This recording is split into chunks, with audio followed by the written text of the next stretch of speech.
ಅಫ್ಜಲ್ಪುರ ತಾಲೂಕಿನ ಹಾಲಿ ಹಾಗೂ ಮಾಜಿ ಶಾಸಕರು ಸೇರಿಕೊಂಡು ಅನೇಕರ ಮನೆಗಳನ್ನು ಒಡೆದಿದ್ದಾರೆ ಎಂದು ಜೆಡಿಎಸ್ ಪ್ರಧಾನ ಕಾರ್ಯದರ್ಶಿ ಶಿವಕುಮಾರ್ ನಾಟಿಕಾರ್ ನೀಡಿರುವ ಹೇಳಿಕೆ ಸಂಪೂರ್ಣ ಸುಳ್ಳು, ಆಧಾರ ರಹಿತ ಹಾಗೂ ರಾಜಕೀಯ ದಿವಾಳಿತನದ ಪ್ರತಿಬಿಂಬವಾಗಿದೆ ಎಂದು ಕಾಂಗ್ರೆಸ್ ಮುಖಂಡ ಬಸವರಾಜ ಜಮಾದಾರ್ ಅವರು ತೀವ್ರವಾಗಿ ವಾಗ್ದಾಳಿ ನಡೆಸಿ ಇಂದು ಪತ್ರಿಕಾಗೋಷ್ಠಿಯನ್ನು ನಡೆಸಿದರು.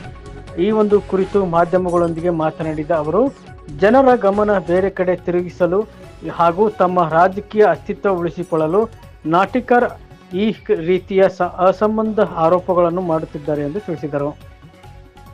ಎಲ್ಲ ಮಾಧ್ಯಮ ಮಿತ್ರರಿಗೆ ನಮಸ್ಕಾರಗಳು. ಇವತ್ತು ಪ್ರೆಸ್ ಮೀಟ್ ಬರುವ ಉದ್ದೇಶ ಏನಂದ್ರೆ, ಮೊನ್ನೆ ದಿವಸ ಶಿವಕುಮಾರ್ ನಾಟಿಕಾರ್ ಸಾಹೇಬರು ಪ್ರೆಸ್ ಮೀಟ್ ಮಾಡಿದ್ದಾರೆ. ಯಾವ ಉದ್ದೇಶ ಇಟ್ಕೊಂಡು ಮಾಡಿದ್ದಾರೆ ಅಂದ್ರ, ತಾಲೂಕಿನ ಅಭಿವೃದ್ಧಿ ಬಗ್ಗೆ ಕೆಲವೊಂದು ವಿಷಯಗಳು ಇಟ್ಕೊಂಡು ಅವರು ಪ್ರೆಸ್ ಮೀಟ್ ಮಾಡಿದ್ದಾರೆ. ಆ ಪ್ರೆಸ್ ಮೀಟ್ ಮಾಡೋದು, ಕ್ವಶನ್ ಕೇಳೋದು ಅದು ಸರಿ ಕರೆಕ್ಟ್ ಅದ. ತಾಲೂಕಿನ ಆಡಳಿತ ಯಾರು ಶಾಸಕರದಾರಲ್ಲ ಅವ್ರಿಗೆ ಕೇಳಬೇಕು. 10 ವರ್ಷದಿಂದ ಹಿಡ್ಕೊಂಡು 40 ವರ್ಷ ರಾಜಕೀಯ ಮಾಡಿದವ್ರದ್ದು ಪ್ರಶ್ನೆ ಮಾಡ್ತಿರಪ್ಪ ಅಂದ್ರ, ಆ 40 ವರ್ಷ ರಾಜಕೀಯ ಮಾಡೋದು ನಮ್ದು ವಯಸ್ಸಿಲ್ಲ. ಅವ್ರು ಹಿಂದೆ ಏನ್ ಮಾಡಿರ್ತಾಳೆ, ಇದು ಇಡೀ ತಾಲೂಕಿನ ಜನರಿಗೆ, ಅವ್ರು ವರ್ಗಿದ್ದವ್ರಿಗೆ, ಮಾಲಿಕೆ ಸಾಹೇಬ್ರು ಅವ್ರದ್ದು ವರ್ಗಿದ್ದವ್ರಿಗೆ ಗೊತ್ತದ ಏನ್ ಕೆಲಸ ಮಾಡಿರೋ ತಾಲೂಕಿನಾಗ, ಅಭಿವೃದ್ಧಿ ಏನ್ ಮಾಡಿರೋ ನಾವು. ಹಾಗಾಗಿ ನಮ್ಮ ಮಾಲಿಕೆ ಸಾಹೇಬರಿಗೆ ಈ ತರ ಹಗುರವಾಗಿ ಮಾತಾಡೋದು ತಪ್ಪ. ಮಾಜಿ ಸಚಿವರು ಅದಾರ ಅಂದ್ರ ಜನರದು ಮನಿ ಮುರಿದಾರ ಅಂತ ಹೇಳ್ತಾರ್ರಿ. ಯಾರು? ನಾಟಿಕರ ಸಾಹೇಬ್ರು.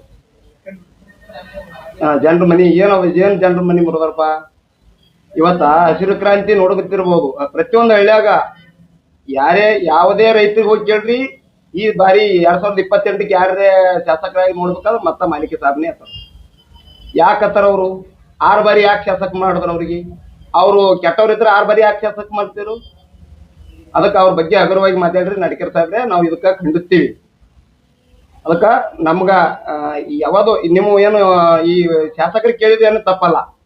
ಯಾವುದೇ ಅಭಿವೃದ್ಧಿ ಇಲ್ಲ ತಾಲೂಕಿನಲ್ಲಿ, ಅವ್ರಿಗೆ ಕೇಳ್ಬಹುದು, ನಾವು ಕೇಳ್ಬೋದು, ನೀವು ಕೇಳ್ಬೋದು, ಬೇರೆ ಪಕ್ಷ ವಿರೋಧ ಪಕ್ಷದವ್ರು ಕೇಳ್ಬೋದು. ಆದ್ರೆ ಮಾಲಿಕೆ ಸಾಹೇಬ್ರ ಬಗ್ಗೆ ಮಾತಾಡಿರಲ್ಲ, ಅದು ತಪ್ಪ. ನಿಮ್ಗೆ ಅವ್ರ ಬಗ್ಗೆ ಮಾತಾಡೋ ನೈತಿಕತೆ ನಿಮ್ಮಲ್ಲೇ ಇಲ್ಲ. ಅವರು ಮಾಜಿ ಸಚಿವರು ಅದಾರ, ದೊಡ್ಡ ನಾಯಕರು ಅದಾರ. ಅವ್ರ ಬಗ್ಗೆ ಮಾತಾಡಿದಕ್ಕೆ ನಮ್ಗೆ ನೋವು ಉಂಟಾಗ್ಯದ. ಅದ್ರಿಂದ ನಾವು ಪ್ರೆಸ್ ಮೀಟ್ ಮುಖಾಂತರ ನಿಮ್ಗೆ ಸುದ್ದಿ ಮುಟ್ಸಕತ್ತೀವಿ. ಬೇರೆ ಮಾತಿಲ್ಲ. ಆದ್ರೆ ಅವ್ರ ಕುಟುಂಬದ ತಂದು ನಮ್ ಕುಟುಂಬ ಮಾಡಿದಾರ, ಕುಟುಂಬದಲ್ಲಿ ಬೆಂಕಿ ಹಚ್ಚಾರ ಅನ್ನುವಂಥದ್ದು ಜನರಿಗೆ ಯಾಕೆ ಹೇಳ್ತೀರಿ? ಅದನ್ನ ಮನ್ಯಾಗ ಇಟ್ಕೋರಿ, ಅಭಿವೃದ್ಧಿ ಬಗ್ಗೆ ಮಾತಾಡ್ರಿ ತಾಲೂಕು ಅಂತ ಹೇಳ್ತಾರ. ಯಾರು? ಮಾಲಿಕೆ ಸಾಹೇಬ್ರ ಹೇಳ್ತಾರ, ನಾಟಿಕರ್ ಅವ್ರು ಹೇಳ್ತಾರ. ನಮ್ ಕ್ವಶನ್ ಹಾಕ್ಯಾರ್ರಿ ಅವರು. ಯಾಕ ಹೇಳ್ತಾರಪ್ಪ ಅಂದ್ರ, ದೊಡ್ಡ ಕುಟುಂಬ, 40 ವರ್ಷಗಳ ಕಾಲ ಅವರು ಕುಟುಂಬ ಒಂದ್ಗೂಡಿ ಬಂದಿದ್ದು.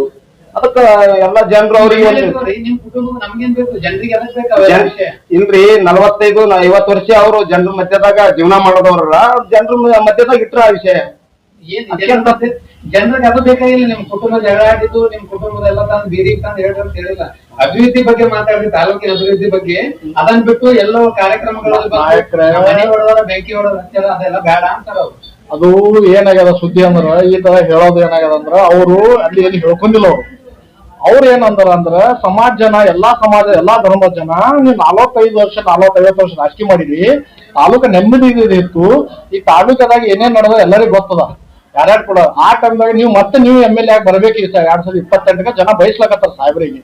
ಆ ಟೈಮ್ ನಾ ಏನ್ ಮಾಡ್ಲಪ್ಪ, ನಾ ಮನಿನ ಮುರಿದಾರ, ನಾ ಬಂದ್ ಏನ್ ಮಾಡ್ಲಿ ಅಂತ ಆ ಟೈಪ್ ಹೇಳ್ಕೊಂಡ್ರ ಅವ್ರು. ಅವ್ರ ಮನಿ ಯಾರ್ದೋ ಸಾಹೇಬ್ರ ಮನಿ ಮುರಿದಿಲ್ಲ, ಅವ್ರ ಮನಿನೇ